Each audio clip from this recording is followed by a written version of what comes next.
Hello everyone, I'm your lovely host Pikachu and welcome back to Everlasting Summer. In the last episode, we met a bunch of girls, see what else is going to happen in this cool thing. I actually think we're meeting Olga right now or somebody. Finally, Slavia stopped in front of a smallish one-story cabin. Looked like an artist is painting the faded paint, chipping here and there with age was sparkling in the sun. The window shutters, slightly ajar, were swaying almost unnoticeably in the wind, and huge lilac bushes were growing at the side. It seemed as if this ramshackle hut was drowning in a storm of purple silk, and the lilacs, like some internal force, were inexorably destroying the troop leader's house. What are you standing around for? Let's go. Slavia snapped me out of my daydreaming. Stop teasing Lena already. When did this turn into a horror game? Rena? Sounds like there's someone inside. Indeed, a moment later, the door swung open and Uliana ran out and dashed part with the same mischievous grin. The pigtailed girl came out next. Don't let it bother you, Lena. So her name is Lena. Gotta be thankful it's not Rena, at least. Is there a joke that I don't understand? Is it like some Russian horror thing? Because I don't know what it is or what it means, but I don't. Instead of finishing her sentence, she blushed and quickly headed towards the square. For some reason, I felt like turning and following her with my eyes, but Slavia said, "Come." We entered the cabin. Inside, it looked something similar to what I imagined: 2 beds, a table, a couple of chairs, a simple carpet on the floor, a wardrobe. Some weird posters, too. Nothing special, but at the same time, it felt home-like and cozy, although this room was almost in the same state of disorder as my own flat. He's like, I've seen better. This ain't great. It's not special. Oh, who's that? The girl standing near the window appeared to be about 25 years old. Nature had obviously gifted her with a pretty face and good body.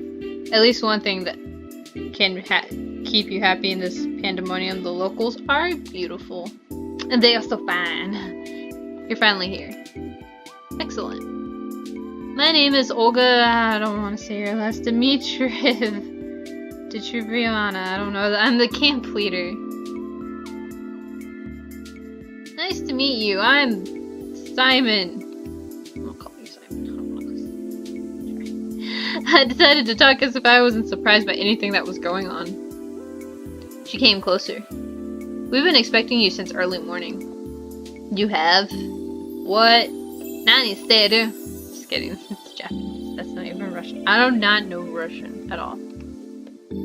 Yes, of course. And when does the next bus come? He's like, I got a skedaddle. Why do you need it? You're trapped here forever and ever and ever. That's all she's like. Yeah, right, why would I need it?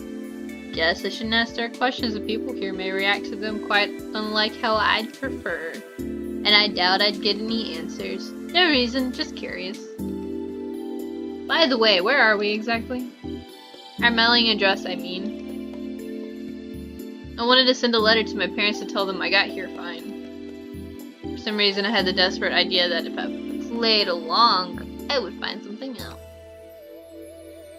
Oh, but your parents just called half an hour ago, sent their regards to you. Did they really? Now that's a surprise. So, can I call them? Because I forgot to tell them something before I left. No. Wait, what? She gave me a sweet, spontaneous smile. It's kind of scary. Why not? We don't have a phone here. Then why'd you say that my parents called? Then how can my parents make a call to here? I've just come back from the district central town. I walked with them there. Ah, so that's how it is. And can I somehow get to the town? No. You lying to me, aren't you, Missy? She kept the same smile. Why not? Because the next bus only comes in a week. decided not to inquire how the troop leader managed to get there and back. I would get no answer anyway. All this time, Slavaya was standing next to me and seemed to find nothing odd in our conversation. Oh, we need to find a uniform for you. I've got absolutely no desire to put on a pioneer shorts or to wear the ridiculous red neckerchief. However, wearing winter clothes in summer isn't a great idea either. Right, thank you. I wonder if I'm the only one here who finds it strange that someone's wearing a coat and winter boots in such heat. Nah, they're probably like, it's so normal, it's okay.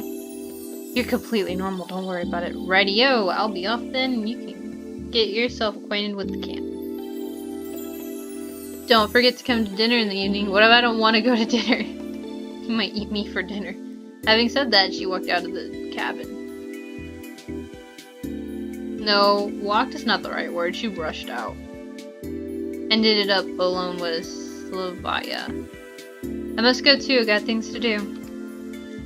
Take a walk, look around the camp a bit. See you in the evening. If there is no threat or catch to this, then this reality as is embodied by Slavaya becomes more and more appealing. For the first time today, I realized that it was awfully hot here. Although, obviously my winter clothes were to blame for that. I took off my coat and dropped it onto the bed. My pullover followed it. I was now wearing only the shirt. That's much better. All I could do was follow their advice and go look around the camp. I'll try to find something out in the meantime. Passing the local resident district, I saw a pioneer guy coming my way. And it was really a pioneer guy, not a pioneer girl. Apparently there were men even in this kingdom of Amazons. I'm sorry. But they're not that buff. The Amazons don't look like that. Yeah, Amazons are a bunch of girls, but Amazons look in a particular way, I think. Hello, you're new here. You must be Simon, right? And how do you? Everyone knows already. I'm a Electronic. This is like a Pokemon name or like a trainer. By the way, the real one.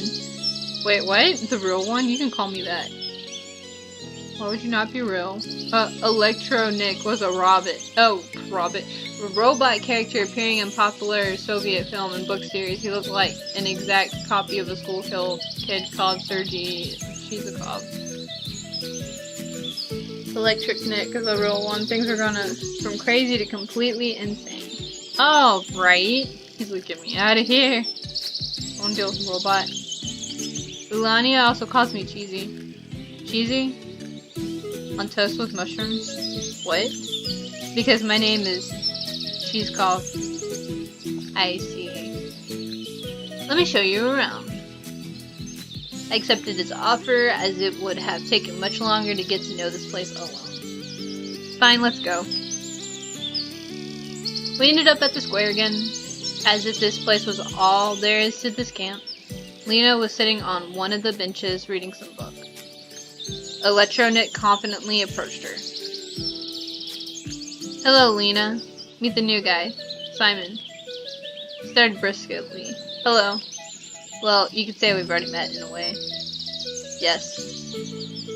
She looked away from the book for a moment, glanced at me, blushed, and went back to reading. She blushes a lot. To reading as if nothing that we were still here. Alright, let's go on. I was at first surprised that meeting this girl was reduced to a couple words, but then I thought that it was better that way. Electronic's vigorous activity did not fit well with Lena's shyness. Let's go. Next we came to a building which I instantly identified as a canteen. And this here, I know, this is where you consume organic food. Yeah, something like that. On the canteen's porch stood the unfriendly girl who hit me on the back earlier. At the first sight of her, my joking mood vanished in the blink of an eye. Really, now is the best time to be pulling this guy's leg, even though he's quite hilarious. First, I need to figure out what here, or at least where I am. Her over there, that Elisa Devlachvakia, be careful around her. He spoke in a whisper. Don't ever call her Davache. She doesn't like that. Dava means two in Russian. The whole nickname sounded exactly like to ch in Russian, a reference to the late .ru anonymous image board. Oh.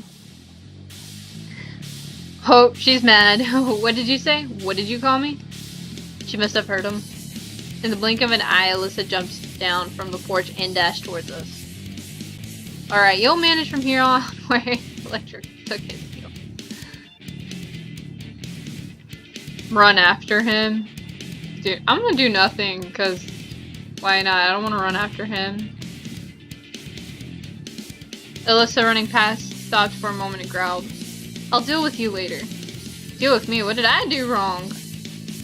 I added a forced, guilty smile to my words. But what am I guilty of? She made no reply and carried on chasing Electronic. Looks like I have to kill time alone waiting for dinner. I decided to go east. At least in the direction where east would be in my world. Soon after, I found myself near a football pitch. The game was in full swing there. I guess watching it for a bit wouldn't do any harm. In my childhood and teen years, I was not a bad player myself. I'm amazing player, I'm just kidding. I actually am not good at baseball in real life. And even the thought of going professional, but a few injuries in a row killed my desire to risk my health for the sake of uncertain chance in the game. Kids of different ages were running around the pitch. I could see a boy of 10 and a girl of about 14 years old. A girl. Hey, that's Ulana. Alright, so she plays football. What's so surprising? Oh wait, that was football? I thought you said baseball. Miss Rudd. I've never played football and I'm not going to. She seems a restless one after all. I was standing quite far from the pitch, but she still noticed me. Hey you! I'm actually thinking of that one character from the who's Hey you guys! Forgot his name though. But if you've seen the Goonies, you know who I'm talking about. I think. Even though I don't remember his name. But I think his name's Sloth or something. It's been a while. Wanna play? I didn't know how to answer. On the one hand, running around for 10 minutes is no big deal. On the other hand, any wrong moves in my situation could be my final one. But in any case, my attire wasn't suitable for this weather. If I played in winter boots and wore jeans, I would sweat like a pig. Playing barefoot and without jeans would be simply unethical. Maybe another time, alright? I shouted in response, turned around and walked back. I was followed by Luna screaming about my pants or about me being a pansy or something like that. Evening was falling, making me feel tired and empty after a day wasted with no real purpose. I came back to the square, sat down on a bench, and gave an exhausted sigh. I'd better sit here and wait for dinner. After all, it's easier to search for answers when you're not hungry. They do give food to the people here, right? You know, it's curious how the simplest human needs can break the will to ponder on things to just strive for something. For example, I feel hungry now, so I care much less about where I am or what is happening to me. Could great people also be affected by this? And in that case, how did Spartacus start the slave uprising in ancient times? I can only conclude that I'm not a great person and does not really matter which mechanism I serve as a gear in society, in the Matrix or a weird pioneer camp. Trumpets! It actually says it's a bell. Sounds like a trumpet. My thoughts are interrupted by the sounds of bells chiming from a loudspeaker on a light pole. Must be the dinner call. Food! I'm going after it. I need the food. I love food. I'm hungry. I headed towards the canteen. It was a good thing that now I knew where it was. Olga. Her last name, was there standing on the porch. I stopped and looked. Is she going to tell me no again? And closely at her as if I was expecting something. She looked back at me for a while. You're not going to block me from my food, ma'am. You cannot let me do this. If I'm hungry and I say I want food, I'm gonna go get food. I will not let you stop me. But at last came closer. Simon, what are you waiting for? Come in already. Okay, she's not gonna say no. Thank God. Guess nothing bad can happen if I go with her. Sure about that, my stomach backed me up here. That's a lot of people. 2 of us went inside. The canteen looked like a canteen. I had a chance to visit a factory canteen at some point in my life. This one was exactly the same, but maybe a bit cleaner and more marked. Metal chairs and tables, glazed tiles on the walls and on the floor, unsophisticated tableware with the occasional crack. Guess that's what a canteen in a pioneer camp is supposed to look like. Simon, wait a moment. We'll find you a place to sit. She looked around the place. She said, I don't want him sitting by me. Oh, I'm kidding. I don't know. She looked around the place. Jesus Christ. Devashisakaya. Ooh boy, hold it right there. Olga shouted at Alyssa, who was passing by. Okay. What? What's up with your clothes? Anything wrong with them? Indeed, her attire looks somewhat provocative. Think about it. I noticed that she has some stuff. Get your uniform nice and neat right now. Alright. Now you finally dress up nice. Alyssa got her shirt right and walked past, shooting an unpleasant glare at me. It's not my fault, ma'am. Why'd you glaring at me? I did nothing wrong. So where can we find you a place to sit? There weren't a lot of free seats. Go over there next to Alania. Maybe yeah, it's fine. The food's already on the table too. I had no other choice but to accept. In common Russian language, that CUTLET, it's a cutlet, is meant to mean fried or baked in the shape of a ball or a cylinder. Close to American patties, compote is a drink made by boiling fresh or dried fruit in a large amount of water. Oh, that's compote in French. Wait, now I'm learning French. Of course, there was probably that the cutlets were poisoned with... I cannot. The mashed potatoes were generously seasoned with arsenic and the glass filled with excellent antifreeze instead of compote. I don't know. But it all looked so tasty that I had no chance to resist. Hey. What do you want? Any of the characters like it? Wait for me. I replied rather rudely to Elania, who was sitting next to me. Why didn't you play football with us? Because of my clothes? Said I, pointing at the source of the problem. Oh, alright then, eat. She's so chill about it. However, there wasn't much left to eat. My cutlet was missing from the plate. Only she could have done it.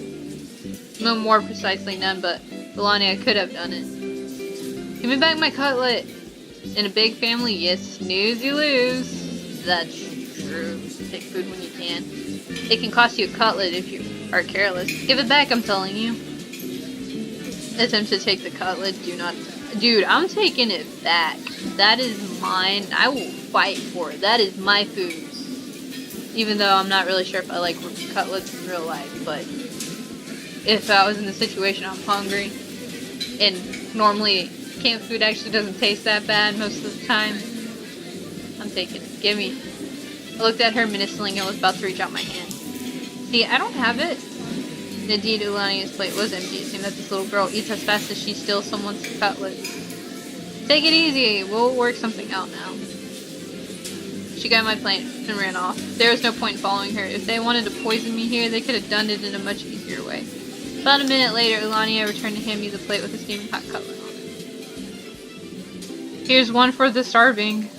Oh, thank you. That was nice. It's a lot of mashed potatoes, but then again, I love mashed potatoes, so thanks. That's all I could say.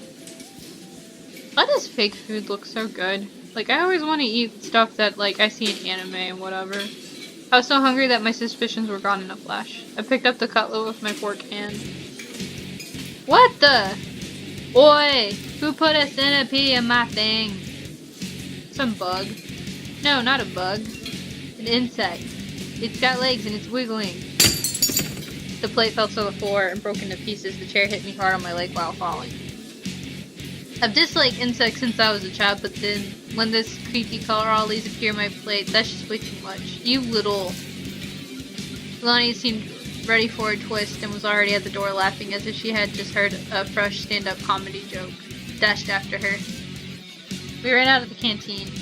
We're just a few dozen meters apart and I felt I could catch this little girl easily. We ran through the square, past the club's house, and ran onto the forest path.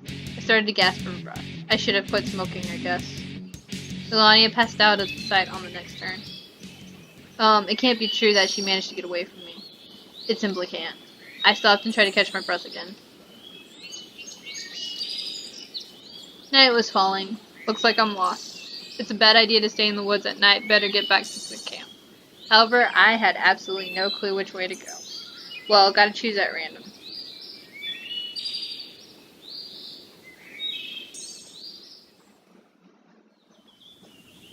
I've wandered for quite some time in the forest and even thought of crying for help, but I finally saw the camp's fence beyond the trees. Everything fell back into place. The bus is gone. I mumbled quietly. On the one hand, there was nothing strange about that. The bus can just stay there forever. On the other hand, it meant there was someone driving because buses do not drive themselves. Sure about that? Or do they? This world seemed too normal, but every event here had at least two explanations for it. An ordinary, real, everyday explanation, and a surreal one. Certainly the driver could have just been off for a snack and I left too soon, and that's why. In any case, this is not the place for me. We either let the bus driver itself, or it was probably an important question, but it was more important to know how I got here at all. And where this here was. The fields and the woods stretching towards the horizon had no choice. There was nothing familiar about them. Strange, odd, and alien world. However, at the same time, it was absolutely not frightening. Either my self-preservation instinct decided to resign from its job, or all this running around the camp and the local pioneers had lulled me so much with their carefree normality that I was simply forgetting what had happened to me just a couple of hours ago. Although I probably just had no strength left to worry.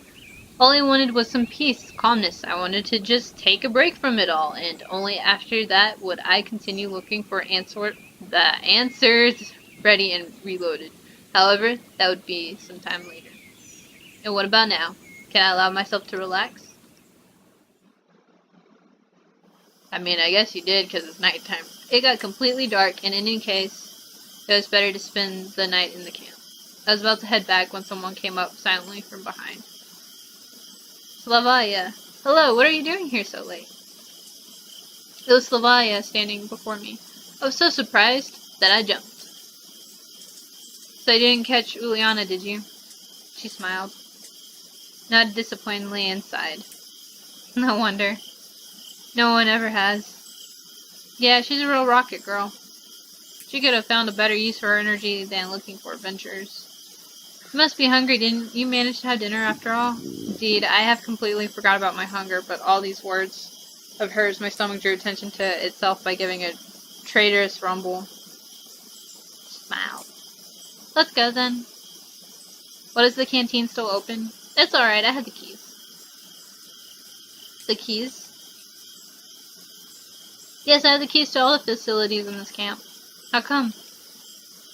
Well, I'm something like the camp's leader's aide here. I see. Well, let's go. It was an offer you can't refuse. Sure about that? I will try my best. I'm just kidding. When we reached the square, Slavia stopped in her tracks.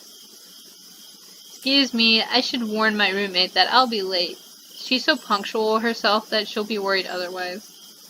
You go on to the canteen. I'll come in a minute, alright? Alright.